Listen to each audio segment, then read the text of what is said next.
Čau lidi,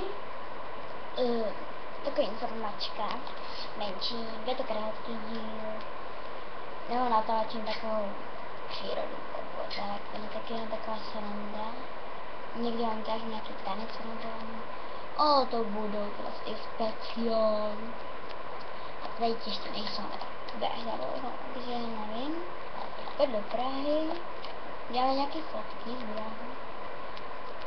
Možná hrám třeba zde vodičský kopek. Možná, nic neslibnu. Takže jenom možná. No, co mám říct? Nevím, užijte si prázdniny. Já si je taky užiju. A ještě jsem zapomněl.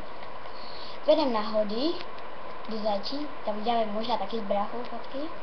No, blíju. Nevím, tak. No, jen takový blbinky a jako něco děláme. No, tak já se rozloučím. No, já říkám, je to takový krátký, no.